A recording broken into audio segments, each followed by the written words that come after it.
그 사실 아미그달라가 스트레스랑 관련이 있는 영역이잖아요. 그 영역이 실제로 스트레스랑 직접적으로 연관이 있는 당생성을 매개하고 있었다는 것도 저는 굉장히 흥미로운 점이라고 생각을 했습니다. 그러네요. 왜 정서를 조절하는 걸로 알려진 아미그달라가 신체 반응을 직접적으로 조절하는 이런 신경회로가 있다. 알겠습니다. 이제 스트레스를 받으면 포도당이 필요해요. 에너지를 써야 되니까. 우리 몸에는 포도당이 뭐 글루코젠이나 혹은 포도당 생태로 돼 있을 수 있죠. 네. 포도당이어야지 이걸 바로 쓸 수 있는 연료고, 이거 안 쓸 때는 글루코젠으로 다시 변환시켜 놓는 거란 말이에요. 네. 근데 막 이런 스트레스 자극이 막 딱 오면 포도당으로 빨리 전환시켜가지고 에너지를 쓴다. 근데 이건 이미 좀 잘 알려져 있는 거 아니에요? 네, 실제로 그 스트레스 상황에서 코르티솔, 뭐 쥐에서는 콜스티코스테론인데요. 이런 스트레스 호르몬이 이제 당생성을 유도한다라고 알려져 있습니다. 그죠. 그래서 그게 알려져 있는 거는 뭐 시상하부가 스트레스를 받은 정보를 받아가지고 CRH, 코티코스테론 릴리징 호르몬 이거 방출해가지고 또 결과적으로 아드레날 글랜드에 가가지고 뭘 만들어내죠? 코티졸. 네, 코르티솔 만들어내고 결과적으로 그 코르티솔이 포도당 생성을 촉진하는 역할을 하고 그렇죠. 인슐린을 이제 낮춥니다. 그렇죠. 그래서 스트레스 상황에서 어떻게 포도당이 올라가는지에 대해서는 우리가 사실 잘 알고 있다고 생각을 했었는데, 그래서 여기 이게 이제 실험 내용인 것 같은데 보면 동물을 굶긴 다음에 이렇게 가둬놓으면 얘가 엄청 스트레스를 받겠죠. 네. 늘 때도 막 이렇게 딱 잡아가지고 네, 집어넣으니까. 손으로 잡아서 이 50ml 코니클 튜브에 넣어야 되니까요. 맞아요. 그러면 스트레스를 받아서 보여주는 게 글루코즈 레벨이 이렇게 쭉 올라갔네요. 스트레스 받은 그룹에서는. 시점이 딱 두 개인데요. 네. 0분일 때 한 번 재고 30분일 때 쟀습니다. 그렇죠. 그래서 거기에 저온 비교를 했습니다.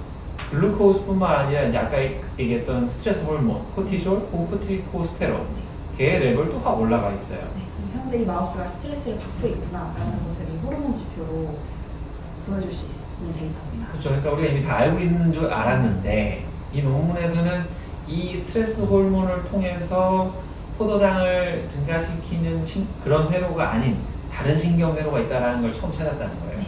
아, 알겠습니다. 좀 볼까요, 그러면? 그리고 이제 이 연구자들이 본 상황은요, 현상은 스트레스 호르몬 없이도 혈당이 빠르게 증가하는 것을 관찰했습니다.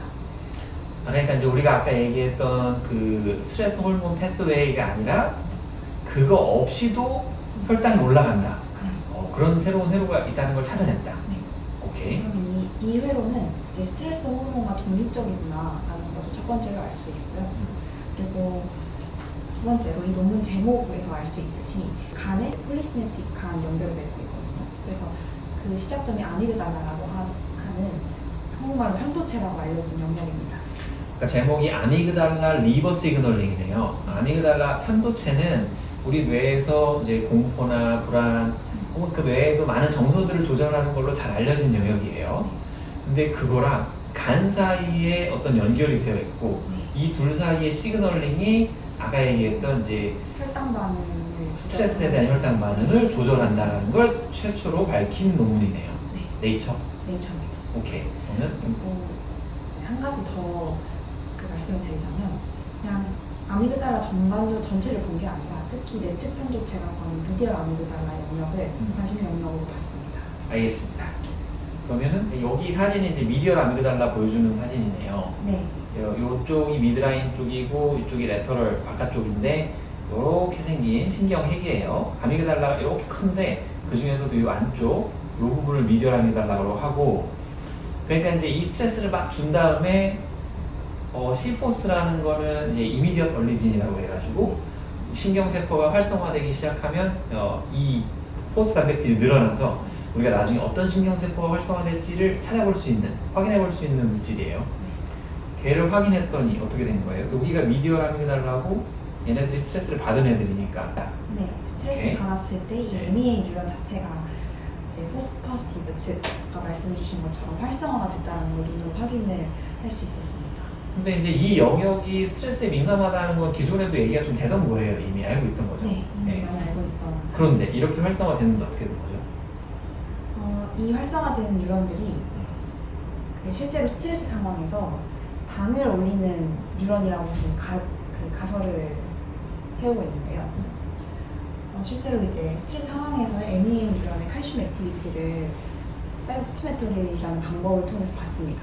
파이포토메트리, 칼슘 이미지, 칼슘 이미지를 네, 했습니다. 칼슘 시그널을 보는 거고 네. 여전 이제 포스 단백질을 통해서가 아니라 실제로 얘들의 액티비티를 관찰하는 거예요, 눈으로. 네, 이걸 타임 스페시픽하게 실시간으로 관찰할 수 있다는 것이 이제 파이브포토메트리 실험을 하는 이유가 될 수 있겠고요. 예, 그래서 여기가 미디얼 아미그달라의 영역을 관찰을 하고 있고 아마도 이제 살아있는 쥐에서 스트레스를 아까처럼 막 받고 있는 상황에서 잰 거겠네요. 네. 이 위에는 이제 글루코즈 레벨이 쭉 올라가고 있고 우리는 그건 아까 봤으니까. 혈당도 증가를 하고 있는데 여기서 네. 특이한 점이 있습니다. 예. 이제 제가 0분에서 30분 동안 스트레스를 준다고 아까 말씀을 드렸는데요. 이제 0이라는 순간을 튜브 안에 마우스가 들어가는 순간으로 정의를 했습니다. 그랬을 때 이 뉴런들의 활성화가 정확히 언제 되는지를 디코딩했을 때 0초가 아닌 그 직전 마이너스 20초부터 이제 활성이 급격하게 증가하는 것을 관찰할 수 있었습니다. 아, 이거 통에 집어넣기 직전. 네. 그때가 결국 막 손으로 꽉 잡았을 때. 네, 손으로 잡았을 때. 아, 결국 이 스트레스에 대한 반응은 통에 들어간 게 아니라 막 잡힌 거에 의한 네. 반응 같네요. 아, 그러니까 막 딱 손으로 잡았을 때 사실 스트레스 받아가지고 이 미디얼 아미그달라에 있는 뉴런들의 액티비티가 확 올라가더라. 오. 그 말은 그 상황에서 역할을 하는 뉴런이다 라고 이야기를 할 수 있습니다. 알겠습니다. 그 다음에 어떻게 되는 거죠? 그랬을 때 스트레스를 아까 받은 마우스의 MEA의 활성을 봤잖아요. 그렇죠. 근데 이번에는 그 스트레스를 받지 않은 마우스에 네. MEA 뉴런을 자극을 했을 때 어떤 일이 일어나는지를 봤습니다. 스트레스는 없지만 그 스트레스 때 받을 때 활성화되는 개인 뉴런들을 액티베이션 시켰어요. 활성화 시켰어요. 화학 유전학 방법으로 네. 액티베이션을 시켰습니다. 그랬더니 그랬을 때 혈당이 증가하는 것을 확인을 할 수 있었는데요. 스트레스가 없음에도 불구하고 이 뉴런들을 활성화시키면 글루코즈, 포도당이 자꾸 올라가고 있네요. 네, 아이번 오케이. 그래프를 이제 네. 같이 보시면 될 것 같습니다. 그리고 글루코스가 증가하는 것을 확인을 할 수 확인했고. 있었는데 이 마우스는 아까 말씀드린 것처럼 스트레스를 받지 않은 마우스이기 때문에 코르티코스테론이 올라갈 이유는 없습니다. 그러네요. 그러니까 이제 우리가 처음에 이해했던 거는 스트레스 받으면 스트레스 호르몬, 여기 코티코스테론이 증가하면서 글루코즈가 증가할 거야 라고 우리가 알고 있었는데 이 MEA 뉴런을 자극하면 글루코즈는 올라가지만 스트레스 호르몬은 변화가 없다. 네, 그러니까 이 스트레스 호르몬 없이도 혈당을 올릴 수 있다. 네. 이런 얘기네요. 네, 그렇습니다. 그래서 아까 말씀드린 것처럼 스트레스를 받지 않았으니까 코르티코스테론이 올라가지 않았고 그리고 MEA를 자극을 시키더라도 혈당이 올라가는데 그 과정에서 코르티코스테론의 역할을 하지 않는구나 라는 걸 확인을 할 수 있었고 심지어 이제 메타이프라폰이라고 하는 약물이 있는데요. 얘는 코르티졸을 이제 합성하는데 마지막 단계를 차단합니다. 그래서 결론적으로 코르티코스테론이 만들어지지 않게끔 하는 그 약입니다. 그래서 걔를 인젝션을 시키고 이제 이 MEA 영역에 있는 뉴런들을 활성화를 시켰을 때 당 생성을 제대로 하는 것을 보였습니다. 그러니까 이제 여기서 보여준 거랑 다른 방식으로 네. 이번에는 코티코스테론이 안 만들어지는 약을 먹고 나서 이 미디얼 아미그달라를 스티뮬레이션 자극을 해도 글루코즈는 올라가더라. 네. 그러니까 종합했을 때 이 스트레스 호르몬과 별개로 독립적으로 미디얼 아미그달라를 통해서 직접적으로 글루코즈를 옮기는 방법이 있다. 올리는 방법이 있다. 그렇군요. 그 뒤에 어떻게 되죠? 그 뒤에는 이제 이 MEA 뉴런이 어디로 프로젝션을 하는지를 봤습니다. 그러니까 이제 MEA 자극해서 그런 현상이 일어나는 거 봤으니까 이 신경 회로가 어떻게 되는지. 아웃풋을 보는 거죠. 예. 그랬을 때 뭐 여러 가지 레트로 트레이싱을 했을 때 여러 영역이 관찰되긴 했지만 그 중에서 이 연구자들은 특히 BNST와 VMH라고 하는 영역을 봤습니다. BNST는 이제 침상핵 뭐 이렇게 부르고 VMH는 벤트로미디얼 하이포살라무스라고 이제 시상하부의 일부예요. 네. 그러니까 여기로 프로젝션이 그러니까 그 엑손이 많이 가죠 미디얼 아미달라에서. 그런데 어떻게 되는 거예요? 그랬는데 그 VMH로 가는 뉴런도 있고 BNST로 가는 뉴런도 MEA 존재를 할 텐데요. 스트레스 상황에서 어떤 뉴런이 포스파시티브를 띠냐, 즉 활성화가 되냐를 추적을 해봤을 때 미디얼 아미그달라에 있는 뉴런들 중에 일루 가는 애랑 일루 가는 애랑 따로 조사를 했더니 VMH로 뭐가 많은가요? 프로젝션하는 뉴런이 더 이제 활성화가 많이 되더라는 걸 관찰을 했습니다. VMH로 가는 애들이 스트레스 받을 때 활성화가 되더라. BNSD로 가는 애들 말고. 네. 그럼 얘들이 중요하겠네요. 네. 네. 그래서 MEA에서 VMH로 프로젝션하는 그 뉴런이 음. 이 당 생성과 관련돼 있을 것이다 라고 가설을 세우고 이 피규어를 이제 마무리합니다. 그래서 아까 말씀드린 MEA2 VMH 서킷을 이니비션을 해보고 액티베이션도 해봅니다.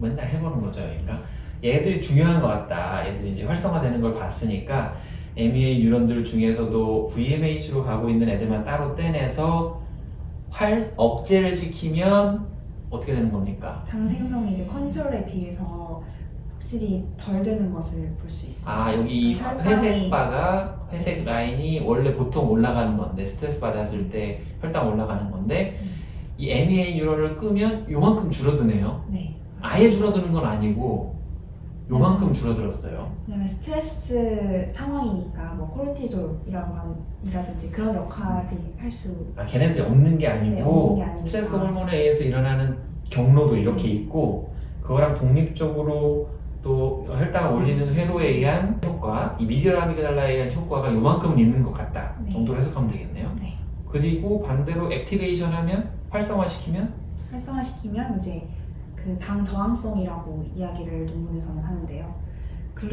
글루코스를 이제 글리코젠으로 전환을 덜 시키는 컨트롤에 비해서 모습을 보입니다. 현상을 보입니다. 네. 앞에서 보였던 거랑 비슷한 건데 네, 비슷한 그 중에서도 VMH로 가는 애들만 해도 똑같다. 네. 오케이. 그래서 이 논문의 제목이 MEA2 리버 시그널링이잖아요. 네. 그래서 결론적으로는 그러네. 리버가 없어졌네. 네, 리버. 그래서 결론적으로 MEA를 활성화시켰을 때 네. 이제 최종적으로 간까지 활성화되느냐를 이제 기능적으로 본 마지막은 아니고 피규어인데요. 사실 그 뇌에서 자율신경이 나왔을 때 그게 다이렉트하게 간으로 가진 않습니다. 보통 신경절이라고 하는 갱글리아를 거쳐서 신경절. 네. 네. 거기 이제 여러 자율신경들이 밀접하게 분포가 되어져 있고 이렇게 우리 척추 이렇게 딱 있으면 그 안에 척수가 있고요. 거기서 신경 답안들이 이렇게 밖으로 나와가지고 이렇게 마디를 만들고 있는데 고기를 얘기하는 것 같아요. 네, 영어로는 갱글리아 네. 하는 그 신경절에서 간으로 결국 갑니다. 근데 사실 이 간세포가 그 간세포 바로 직전에 있는 서킷이 갱글리아고요. 간이 활성화되는 것을 보기는 어렵기 때문에 뉴런처럼 이제 포스를 볼 수가 없습니다. 그 신경세포가 아니기 때문에 가장 마지막 단계의 신경세포를 보기 위해서 갱글리아를 봤습니다. 네. 아무튼 이게 결론은 미디얼 아미그달라 내측 편도체가 네. VMH 복내 측 시상압으로 신경 정보를 스트레스 받아가 주면 네. 그게 우리의 신경절로 직접 인풋을 보내주고 네. 거기서 간으로 직접 가서 간에서 뭘 만드나요?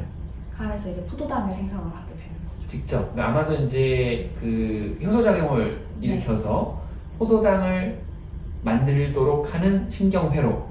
요 신경회로는 그러니까 처음 밝혀진 거죠 이번에. 네, 그렇습니다. 그렇군요. 근데 이제 한 가지 더 추가적으로 드릴 수 있는 말은 이제 VMH에서 갱글리아로 갈 때 이게 다이렉트한 게 아니라 폴리시냅틱하게 여러 뉴런이 연결이 되어 있다는 점도 있습니다. 그러니까 여기서 가는 간격이 뭐 신경세포 하나가 직접 가서 맺는 건 아니고 이 사람들이 그 레이비즈 바이러스, 네, 수도 타입도 수도 레이비즈 바이러스 써서 거꾸로 역추적해가는 방식을 썼죠. 네.